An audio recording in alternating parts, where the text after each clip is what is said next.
काय सांगू तुम्हाला, मार्गशीर्ष सुरू झाल्यापासून नुसतं पावट्याचं कालवण खातोय. आता तुम्ही म्हणाल का? तर कारभारी म्हणतात नॉनव्हेज नाही म्हटल्यावर माझ्या आवडीचं कालवण बनलं पाहिजे. पावटा त्यांना प्रचंड आवडतो.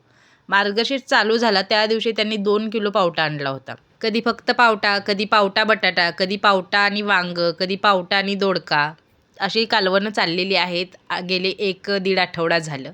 तर म्हटलं आता एखादी रेसिपी तरी तुम्हाला दाखवायला पाहिजे नाही का पावट्याची. तशा चॅनेलवर ऑलरेडी पावट्याच्या भरपूर रेसिपी आहेत. पण म्हटलं चला अजून एक दाखवूया, काय फरक पडतो नाही का. तेलामध्ये राई, जिरा, कढीपत्ता, बारीक चिरलेला कांदा, आलं लसूण पेस्ट, बारीक चिरलेला टोमॅटो छान भाजून घेतला. नंतर त्याच्यामध्ये पावटा, बटाटा, वांगं टाकलं. जगभरातले मसाले न टाकता चटणी, मीठ, हळद टाकलं, शेंगदाण्याचं कूट टाकलं, कोथिंबीर टाकली आणि 3 शिट्या करून घेतल्या. इथे एकच दाखवले, पण 3-4 शिट्या करून घ्यायच्या म्हणजे छान शिजतं. आणि आपलं पावटा, बटाटा, वांग्याचं कालवण तयार आहे. इंद्रायणी भातासोबत एक नंबर लागतं. माझा भात काय अजून झाला नव्हता म्हणून म्हटलं चपातीसोबतच दाखवूया. चला आता पटकन सबस्क्राईब करा बरं का.